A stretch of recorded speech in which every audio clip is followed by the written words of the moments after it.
बच्चे चाहे कितने भी नंबर लाना चाहते हो, लेकिन पहला फियर फैक्टर हमेशा रहता है कि यार कम से कम 200 नंबर हो जाए। तो आज जो मैं आपको बातें बताने जा रहा हूँ ये कोई स्ट्रैटेजी नहीं है, यहाँ पर मैं कोई टिप्स नहीं देने जा रहा, आपके साथ फैक्ट्स के ऊपर बात करने जा रहा हूँ, जिसको आप समझेंगे तो अपने आप समझ में आ जाएगा कि यस, ये वो एरिया है जिसको हम अभी तक शायद इग्नोर कर रहे हैं और इसकी वजह से हम पास हो सकते हैं। और अगले 4 से 5 दिनों में ही you will start feeling the confidence yes that I can clear the exam. बात करूँ तो जैसे थ्योरी सेक्शन है, इसको हर बच्चा जो है कंप्लीटली इग्नोर करके चलता है और एग्जाम में ये 20 नंबर का आना ही आना है।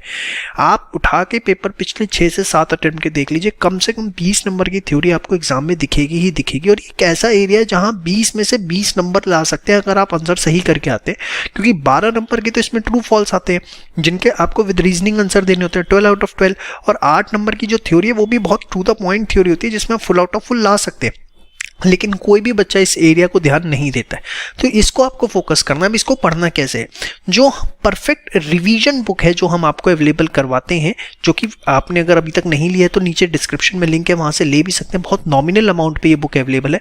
उसमें से डेली 1 रीडिंग करनी है। अगर आप इसकी रियली लास्ट के 45 डेज में भी, मैं कहूँ 45 to 60 डेज ले लीजिए, अगर डेली एक रीडिंग कर लेते हैं आपकी थ्योरी स्ट्रांग हो जाती है और यहाँ पे आपके 20 में से 20 नंबर आ जाते हैं। अब देखिए बाकी रेस्ट ऑफ द पेपर में से सिर्फ आपको फिर 20 लाना है। अब आपका प्रैक्टिकल इतना खराब थोड़ी ना होगा कि आप रेस्ट ऑफ द पेपर में 20 भी ना ला पाए। तो थ्योरी पे जरूर फोकस करिए और परफेक्ट रिवीजन बुक इसके लिए मोर देन सफिशिएंट है। तो वो सिर्फ परफेक्ट रिवीजन बुक में से भी अगर थ्योरी रोज पढ़ लेता है तो ये 20 नंबर उसके सिक्योर हो जाएंगे। नेक्स्ट आता हूँ लॉ में।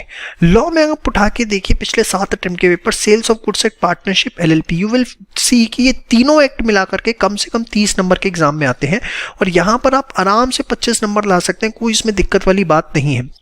अब इसको कैसे सिक्योर करें? अगेन परफेक्ट रिवीजन में से ये 3 एक्ट आपको डेली एक बार पढ़ने, मुश्किल से आधी घंटे का समय लगेगा।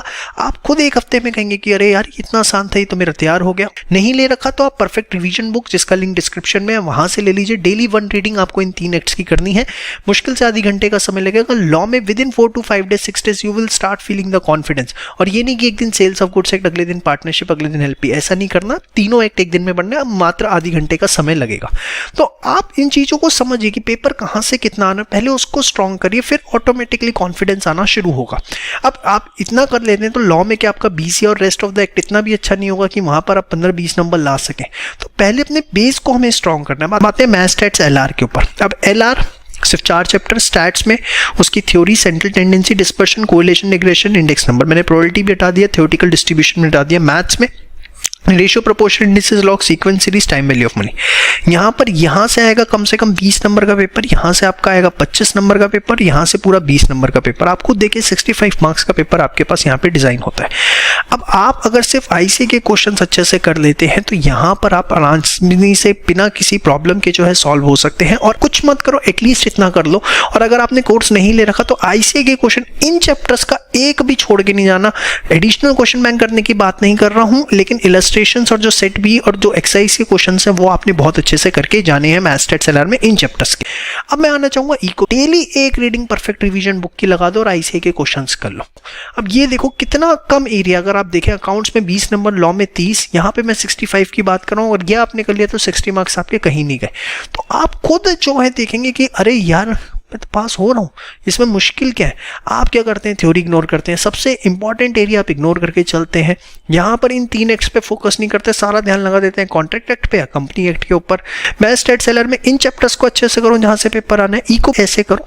और मैं बार बार हर बच्चे को कहूँगा, देखो परफेक्ट रिवीजन बुक आप हमारा कोर्स, वैसे मैं आपको बोलूँ कोर्स नहीं है, वो आपका एक असिस्टेंस आपको देता है। चाहे आप कहीं और से भी क्लासेस ले रहे हैं, सेल्फ स्टडी कर रहे हैं, जिसमें इतने सारे सेल्फ असेसमेंट वर्क टेस्ट है, परफेक्ट प्रैक्टिस बुक्स मिलती है। बट अगर नहीं भी ले रखा तो परफेक्ट रिवीजन बुक जो है आप हमारी जरूर लें, जिसका लिंक डिस्क्रिप्शन में है।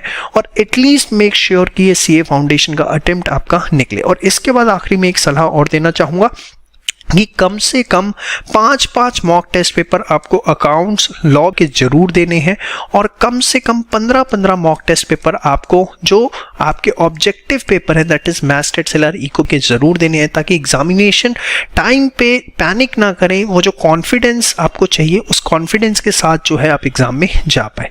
तो ये एक बड़ी सिंपल स्ट्रैटेजी CA फाउंडेशन को निकालने की, इसके ऊपर प्लीज फोकस करिए और वर्कआउट करना शुरू करिए। जय श्री श्याम।